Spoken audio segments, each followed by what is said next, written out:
Là, dans cette vidéo, on va voir combien de temps on va rester ensemble aussi en fonction des questions.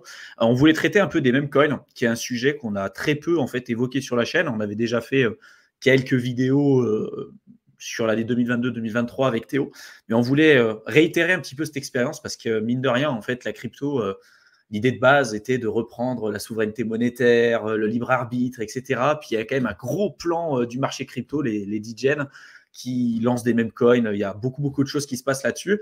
Et l'idée en fait de ce live, c'est d'échanger ensemble et avec vous aussi pour voir si finalement les meme coins, c'est vraiment à éviter à 100%. Est-ce que ça peut pas avoir une place aussi peut-être une petite part dans notre portefeuille crypto? Quel est l'intérêt? Est-ce que c'est on va dire un écosystème qui sera ultra éphémère et dans 10 ans, 15 ans, 20 ans, on n'en entendra plus parler? Ou est-ce que, mine de rien, il n'y a peut-être pas un peu de positif aussi? Est-ce que ça n'a pas drivé une certaine demande dans le marché crypto? Est-ce que ça n'a pas fait en sorte d'inciter énormément de personnes à rejoindre globalement l'écosystème crypto? Je vous donnerai aussi quelques chiffres un petit peu plus tard dans cette vidéo. Mais voilà, comme à chaque fois, c'est jamais tout noir ou tout blanc. Il y a toujours un entre-deux. Et on aimerait voir un petit peu les deux cas de figure avec vous et vous présenter des chiffres, parce qu'en ce moment, c'est sur Solana principalement où les meme coins se développent énormément. Il y a beaucoup de nouveaux projets qui se lancent. La dernière fois que j'avais regardé sur Cointelegraph, il parlait sur ces périodes-là, à l'instant T, à peu près 1500 nouveaux projets, 1500 meme coins qui sont lancés chaque jour dans tout l'écosystème crypto. Pas que sur Solana, mais voilà, c'est pour vous donner quelques chiffres quand même. Donc, quand certaines personnes disent j'ai trouvé le prochain meme coin et tout, il y a une compétition là-dedans qui est énorme. Mais pourquoi il y a une compétition qui est énorme? Parce que les rendements, c'est juste n'importe quoi avec les mêmes coins, tout simplement. Donc, avant de rentrer dans le vif du sujet, peut-être Théo, on va commencer brièvement peut-être par parler peut-être de ton avis sur le sujet. Qu'est-ce que tu penses globalement des meme coins? Est-ce que pour toi, ça a un intérêt d'en avoir en portefeuille? Qu'est-ce que tu fais, toi, à titre perso? Et quels sont les points positifs et négatifs que tu vois sur ce genre de projet, quoi? Ouais, c'est parti. Donc déjà, commencer par dire aussi que je suis un peu malade, donc si je suis pas autant lagnac que d'habitude, c'est normal. Donc voilà, petit disclaimer avant de commencer. Donc sur ces mots-là, on va partir sur le meme coin. Donc moi déjà, c'est vrai qu'en venant comme on le dit souvent, tu vois, de l'aspect plus fondamentaux, il faut se former, il faut regarder les analyses fondamentales sur les projets avant de mettre de l'argent, lire les white papers, toutes les choses qu'on comprend souvent. C'est vrai que les meme coins, jusqu'à présent, c'est plutôt quelque chose que je vois un peu rigolo, tu vois, à l'écart. Mais c'est vrai qu'il y a tout cet aspect, ça interroge quand même. Parce que tu dis, sur le dernier bull run, Doge qui surperforme BTC, quand même.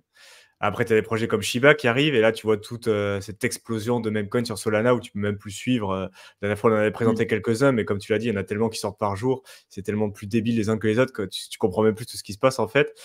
Et donc, moi personnellement, c'est pas quelque chose dans lequel j'investis. Ou alors, vraiment, j'avais joué un petit peu avec du Doge sur le dernier cycle, juste voilà, parce que c'était rigolo, mais vraiment à la marge pour tester un petit peu. Mais c'est vrai qu'avec tout ce qui est en train de se passer sur Solana, je pense que ça a au moins le mérite qu'on s'interroge sur certains aspects. Parce que c'est vrai que la crypto, on dit souveraineté monétaire, la décentralisation, tout ça. Et au final, on se rend compte que ce qui brasse le plus d'argent et ce qui attire le plus les gens, c'est les mêmes coins avec voilà, des trucs de plus dégel les uns que les autres sur Solana, avec pas mal de scams aussi, il faut le dire. Mais en fait, ce qui intéresse les gens, là, grosso modo, la méta, comme dit Zach XBT, donc je partagerai peut-être les chiffres après. Méta, c'est, pour ceux qui sont pas gamers, c'est la meilleure stratégie disponible sur le moment. Donc, en ce moment, ce qui cartonne, c'est les mêmes coins sur Solana. Il y en a qui sont en train de dire que ça va peut-être passer sur Base parce qu'ils sont en train de collapser Solana avec tous les exchanges qui sont faits en daily sur les mêmes coins. Mais c'est vrai que quand tu regardes les performances de certains, tu dis est-ce que ça vaudrait pas le coup de s'intéresser?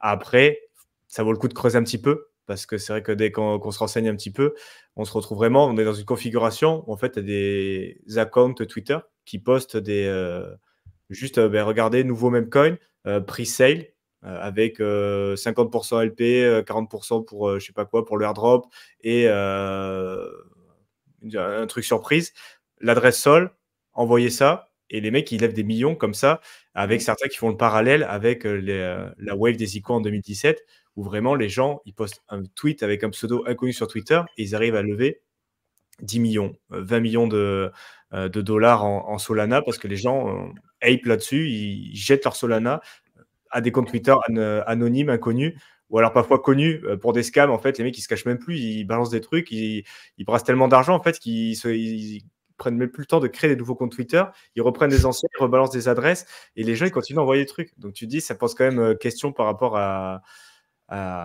l'écosystème crypto, parce que pourquoi les gens font ça en fait, tu vois. Je me demande vraiment comment ils arrivent à lever autant de capitaux, alors tu vois, il y a des projets sérieux qui vont sur des salons, qui parlent avec des VC pour essayer de lever d'argent, et les mecs ils leur disent non, on ne doit pas te donner d'argent et tout. Et de l'autre côté, tu as des scammers sur Twitter où les mecs ils ont une historique de scam, et tu as ceux qui font de l'investigation online type Zach XBT qui les chopent très bien, mais je pense qu'ils n'arrivent pas à tout suivre non plus. Et en fait, les mecs, ils ont un historique de scam. Enfin, le mec, ils viennent scammer 3 projets, ils en lancent un autre et ils lèvent des millions. Mais tu vois, c'est comment ça se passe, quoi. Donc, en fait, moi, je pense que ça touche au cœur profond de ce sur quoi on essaie de mettre les gens en vigilance sur la crypto. Hein. C'est le fait de gagner, de rechercher absolument le gain rapide en recherchant le moins possible les projets et en se disant tiens, je veux devenir riche rapidement avec très peu d'argent. Les mêmes coins, ils répondent vraiment à ça. Hein. Tous ceux qui sont toujours en train de dire je cherche le prochain Bitcoin ou le prochain Ethereum ou le prochain projet prêt à exploser, c'est toujours ça. Hein. On l'a vu, hein, en tant que créateur de contenu, les sujets qui fonctionnent les mieux, c'est toujours ça. C'est voilà, quel est le prochain projet qui augmente, et quand ce projet-là a augmenté, il imagine qu'il a déjà fait un x2, un x3, tu auras déjà d'autres vidéos qui vont dire que ça sera le prochain projet par rapport à celui qui a déjà pumpé. Alors que ça se trouve, on en est encore qu'au tout début, tu vois. Mais les mêmes coins, pour moi, ils répondent exclusivement à ça et ils répondent à tous les biais cognitifs qu'on retrouve à la crypto globalement en disant voilà, j'investis très peu d'argent, je recherche pas le projet, je fais aucune analyse fondamentale. De toute façon, il y a rien comme analyse fondamentale à faire. Hein. C'est un JPEG, c'est une tête de chien, c'est un chien avec un chapeau, un chat avec une écharpe, une grenouille avec des bottes. Enfin, il y avait des trucs comme ça sur Solana, tu vois. Après, c'est passé à autre chose. Il y avait Boden, Jean Boden, je pense c'était quoi? C'était Boden. Boden. Maintenant, il y a Slurp. Après, on partageait après, mais ouais. On en parlera après, mais en gros, c'est vraiment assez représentatif de ce que de la majorité, j'ai envie de dire un peu de la population qu'on peut retrouver dans la crypto. Encore une fois, des gens qui connaissent pas grand-chose à la tech, des gens qui veulent investir tout de suite maintenant, qui recherchent toujours le shiny object, le prochain objet qui est en train de briller, qui va faire une super performance, et puis de se dire voilà, je vais investir des petites sommes d'argent, je vais devenir super riche, et on voit que ça a été le cas pour une minorité de personnes qui arrivent à tirer leur épingle du jeu dans cet écosystème, on en parlera plus tard. Mais c'est un peu ça le problème aussi, c'est que du coup, on voit des performances sur les mêmes coins qui sont juste monumentales et qu'on retrouve absolument nulle part ailleurs. Tu vois, le Dog with Hat, le PP Coin, là, il y a eu le BOM qui a été listé sur Binance. Dernièrement, pareil, à mon avis, lui, ça va être un même coin qui va bien performer sur ce cycle.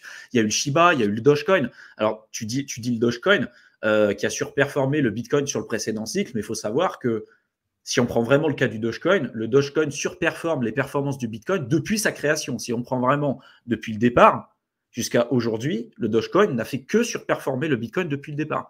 Et c'est pour ça que quand on vous dit, et il est encore là aujourd'hui, c'est ça aussi qui est fou, hein, il y a une communauté énorme, il est encore là aujourd'hui, quand bien même le créateur de ce projet a dit ouvertement que c'était un projet qui était basé sur rien, il l'a juste fait pour rigoler, et aujourd'hui c'est valorisé à plusieurs milliards. Et sans doute que dans les prochaines années, ça sera un peu l'effigie des mêmes coins dans le domaine crypto. Peut-être qu'en 2028, 2035, 2036, le Dogecoin sera peut-être utilisé de partout parce que ça fera partie un peu de l'histoire de la crypto, tu vois. Et moi, c'est ce que je me dis, tu vois. Je me dis, à chaque fois qu'on investit sur des mêmes coins ou sur des cryptos, on va dire pas forcément des mêmes coins, on va dire sur des alts, ça a pour objectif de surperformer le Bitcoin et l'Ether. Pourquoi? Parce que tu n'as aucun intérêt à placer ton capital sur une autre crypto et en prenant éventuellement plus de risques, si les performances ne permettent pas de contrebalancer le risque que tu prends en t'exposant à ces cryptos.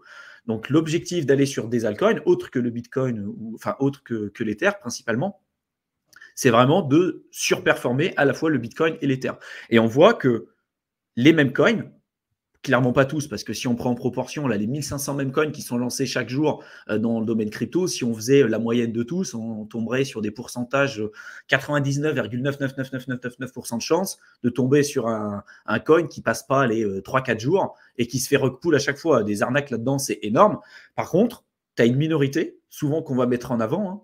On va dire le Shiba, on va parler du Doge, on va parler du PP, on va parler du Dog with Hat, qui est beaucoup plus récent, pour lesquels, pour l'instant, il n'y a pas eu de rug.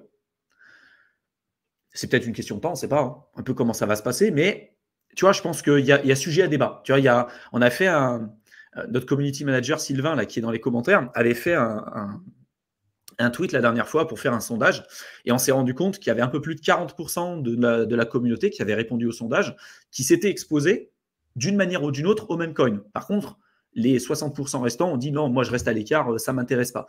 Et tu vois, je pense que dans un débat, toujours pareil, on essaie de faire quelque chose de constructif.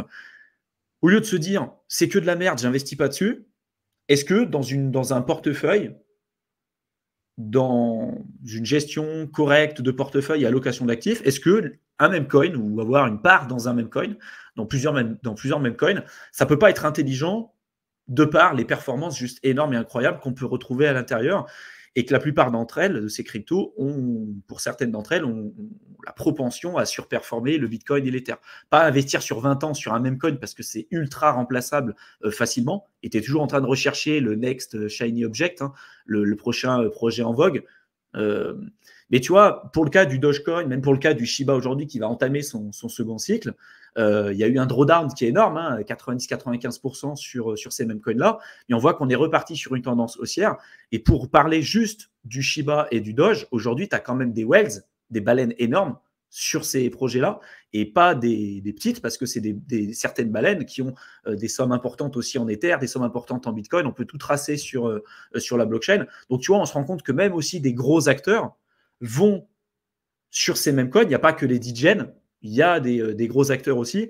Et c'est d'ailleurs ces gros acteurs-là, on ne va pas se leurrer, hein, qui font monter le prix. Hein. Ce n'est pas monsieur, madame, tout le monde qui investissent 1000 balles qui arrive à faire énormément bouger le prix. Même si ça a un impact, je pense qu'il y a aussi des coûts de 10 millions, 20 millions comme ça en market buy sur ces trucs.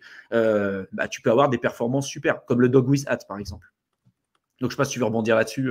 Ouais, mais surtout, en fait, c'est sûr qu'il y a des grosses performances, mais après, par rapport aux whales aussi, j'étais en train de chercher l'info, mais bon, je l'ai commenté de mémoire si j'arrive à m'en rappeler.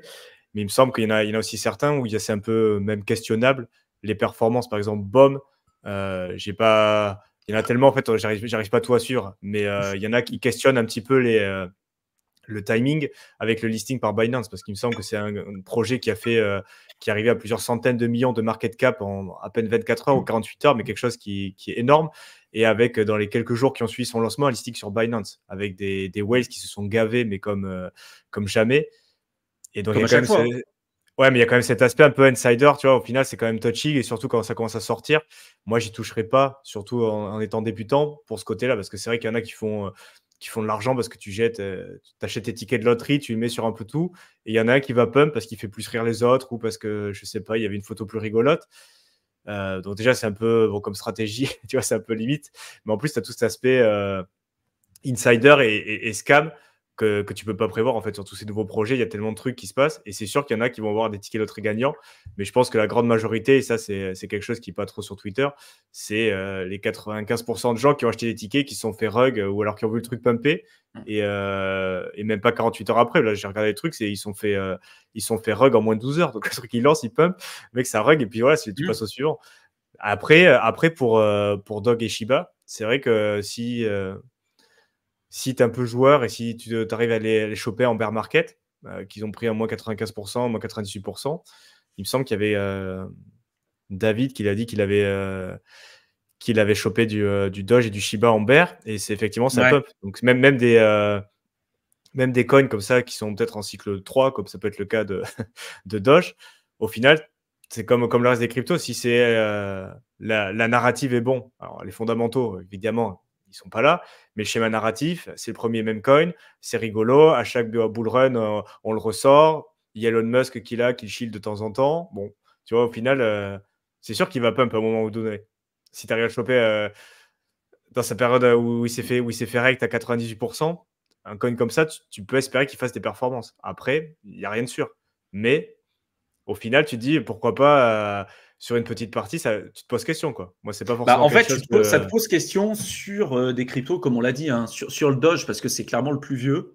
Et aujourd'hui, tu vois, tu as Elon Musk, dès qu'il fait un tweet, on sait qu'il aime bien le Doge. Donc, à chaque fois, tu as des bougies énormes à chaque fois qu'il va en parler. Puis, c'est un projet qui a depuis 2014, tu vois, donc tu as quand même un certain recul. Le gros problème des nouveaux memecoins et de ce qui est lancé, c'est que c'est très rapidement remplaçable. Alors que tu vois, la communauté que tu as sur le Doge, c'est une communauté qui s'est créée depuis, encore une fois, depuis 2014 en fait. Ça a vécu tout un tas de choses, tout un tas d'événements, et c'est un peu la même résilience qu'on peut retrouver. Alors, je n'aime pas le comparer à du Bitcoin, mais je veux dire d'un point de vue historique, tu peux forker un code, le code du Bitcoin, tu peux lancer toi demain ton propre Bitcoin, tu peux l'appeler le Théo Bitcoin, peu importe, mais c'est pas ça qui va faire que ça sera non seulement un meilleur Bitcoin et puis que les gens vont l'adopter. Ce qui va faire en sorte que cette crypto sera intéressante et ce qui fait que les gens vont avoir confiance, c'est surtout sa communauté en fait et son historique. Et c'est ça en fait que je me dis, tu peux forker un projet, tu peux pas forker sa communauté et surtout son historique, tu vois. Et c'est là en fait où je me dis, tu vois, sur le Dogecoin, alors tu as une inflation qui est énorme aussi, hein, sur le Dogecoin, je sais plus combien c'est, je crois que c'est 10 000 tokens par minute, je sais plus combien c'est énorme l'inflation qu'on a là-dessus, mais mine de rien, si on est là pour faire de l'argent, et ce qui est le cas de 99,99999% des gens, avoir du Dogecoin sur son portefeuille depuis 2014, vous auriez surperformé le Bitcoin de je ne sais plus combien, mais c'est énorme. Et en comptant les bear markets, en comptant tout ce qui s'ensuit. Et ça a été le cas sur le cycle précédent, ça sera à mon avis le cas sur ce cycle-là. Il y en a qui parlent du Doge à plus d'$1 ce cycle, et sans doute qu'on y arrivera, tu vois. Et peut-être que dans 10 ans, 20 ans, le Doge sera encore là, parce que ça fera partie un peu de la crypto-monnaie populaire. Et je pense que c'est ce qui a popularisé d'une certaine manière aussi la crypto aux yeux du grand public.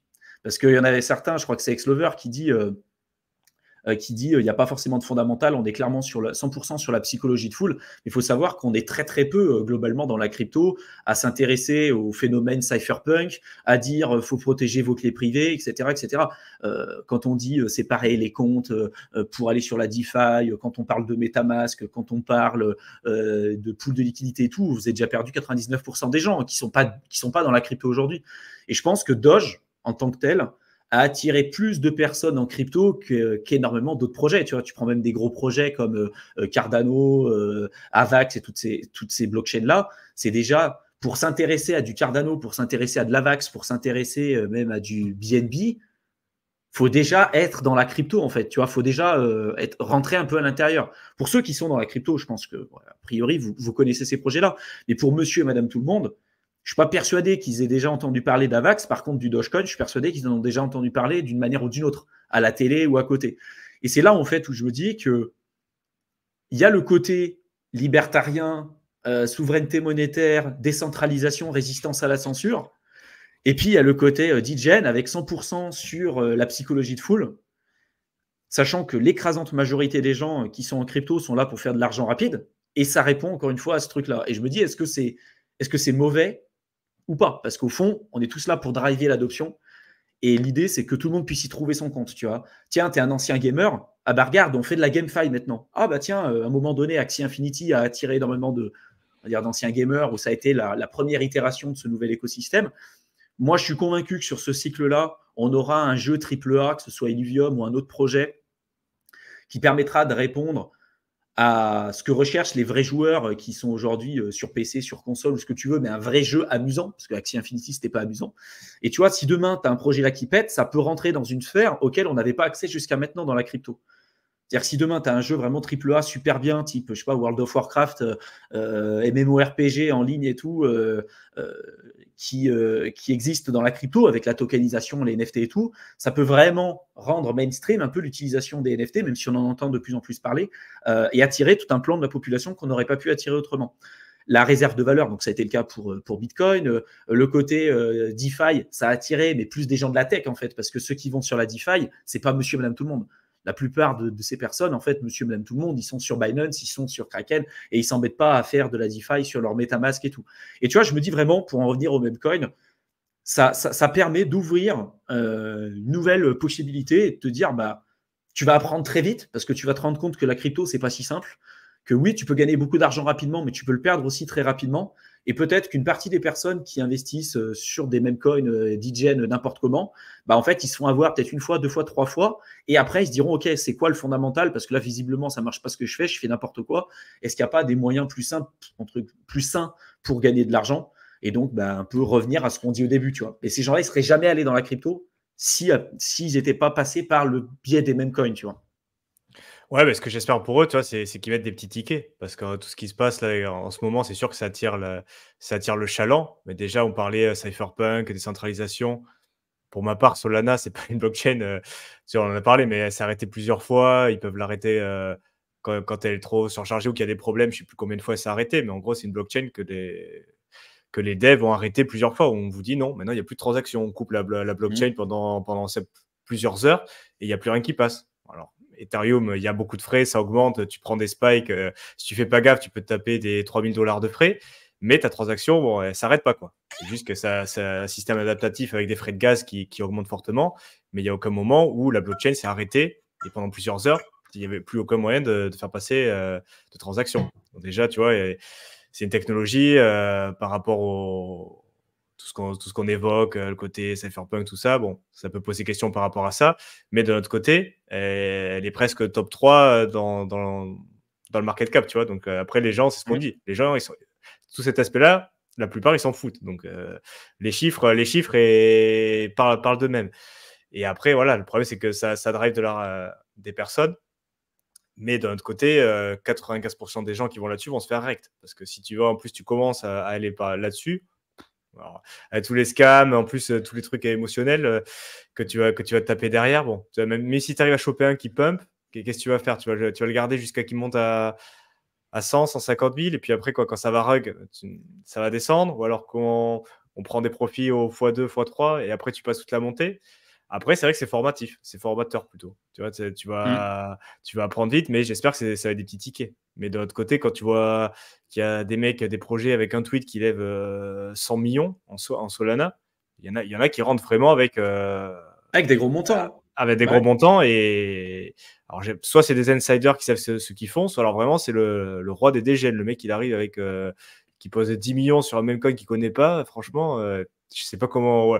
Ou alors c'est une grosse whale, ou alors je sais pas comment il gère son risque, mais bon, si ça marche. Mais t'en as certains qui gèrent clairement pas le risque. Et puis après, en fait, t'as aussi, tu sais, je sais plus comment il s'appelle ce mec, Slumdog millionnaire aussi. Parce que t'as eu le film Slumdog millionnaire. Voilà, c'est ça.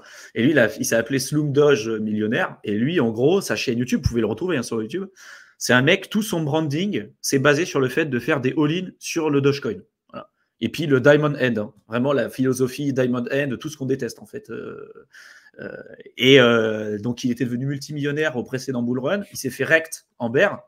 Et là, il est reparti en disant ça va repartir à plus d'1 euro, 2 euros et tout. Et sans doute qu'il aura raison à un moment donné, parce que le Dogecoin, en tout cas, c'est une crypto. C'est pour ça que c'est très spécifique quand même la crypto. Tu vois, quand t'en parles autour de toi, t'expliques aux gens le côté souveraineté monétaire, tu vois, décentralisation et tout, résistance à la censure. Et en fait, quand tu commences à t'intéresser à ce truc-là et que tu vois cet autre plan aussi qui est une réalité de ce qu'on voit dans la crypto, il y en a certains qui disent que ça décrédibilise la cause, et je suis d'accord d'une certaine manière, mais mine de rien, c'est ce qui drive aussi une certaine attention, parce que la majorité des gens en ont rien à secouer de la décentralisation, en ont rien à secouer du privacy. Nous, on a parlé pendant je ne sais pas combien d'années de Monero, par exemple. C'est un projet qui est extraordinaire dans tout son fonctionnement, son utilité et tout. Sauf qu'en termes de performance, c'est juste pitoyable parce que les gens s'en foutent en fait de la privacy. Tu leur parles de fongibilité du Bitcoin. Ok, on va parler de fongibilité. Alors on va t'expliquer pourquoi le Bitcoin pourrait potentiellement pas être fongible, parce que un Bitcoin qui est passé dans le darknet, si tu l'as sur ton portefeuille, les plateformes d'échange peuvent te blacklister. Bref, il y a plein de choses à savoir là-dessus pour comprendre l'intérêt de Monero. Mais les gens, ils s'en foutent de ça. On s'en fout. Les gens, ils sont là pour quoi, encore une fois, en crypto? La majorité d'entre elles. Gagner de l'argent rapidement avec un petit capital. Et les mêmes coins, ça répond clairement à ça. Et de se dire, tiens, t'as loupé ce même coin-là, c'est pas grave, t'en as un autre qui arrive. T'as loupé le Bitcoin, t'en as un autre. T'as loupé l'Ether, t'en auras un autre. Regarde le Shiba, ça a très bien marché. Là, regarde, si tu achètes pour 100 $, tu peux avoir un patrimoine de 20 millions en 4 semaines. Ben, tu peux le faire. Et le pire, c'est qu'il y en a qui ont réussi à le faire. Tu vois, il y en a qui ont réussi à obtenir des performances comme ça. Mais ça représente une extrême minorité. Et c'est pour ça que souvent, moi, tu vois, je ne suis pas aussi cartésien en disant c'est forcément que de la merde. Je dis je sais plus que c'est, ouais, je crois que c'est Monsieur Kobayashi là, qui disait que la crypto, en gros, pour l'écrasante majorité des projets, c'est de la monnaie de singe. Et c'est un peu ça. Hein. C'est ce qu'on voit, hein, c'est un casino, les gens ils sont là pour gagner de l'argent rapidement. Le seul problème, c'est que si on enlève ce truc-là et qu'on enlève que l'aspect technique et tout, technologique, bah, je pense que dans un premier temps, on n'aurait pas pu attirer autant de personnes dans la crypto. Tu vois, le processus d'onboarding, il faut que ce soit simple pour que les gens en parlent. Et monsieur, madame, tout le monde, ils vont pas te parler du côté technologique. Tiens, le SHA 256, le hash rate du Bitcoin qui a dépassé son précédent plus haut, ils n'en ont rien à foutre de ça. C'est pas intéressant pour eux. Donc, est-ce que ça décrédibilise globalement ce pourquoi la crypto a été créée? Je pense que oui, d'une certaine mesure. Je ne pense pas que Satoshi Nakamoto avait pensé ça quand il avait créé la crypto. Après, voilà, moi, l'idée en fait de cet échange, c'était plutôt de réfléchir ensemble. Est-ce que avoir des meme coins en portefeuille, certains meme coins, ça peut être les plus connus comme du Shiba ou du Doge par exemple, ou sur des nouveaux sur Solana, parce que là, il y a plein de choses qui se passent. Et si vous avez un horizon de temps très court, je sais pas, de l'ordre de quelques heures, voire quelques jours, vous pouvez faire des performances beaucoup plus rapidement que si vous étiez sur des projets un peu plus stables, tu vois, d'une certaine manière.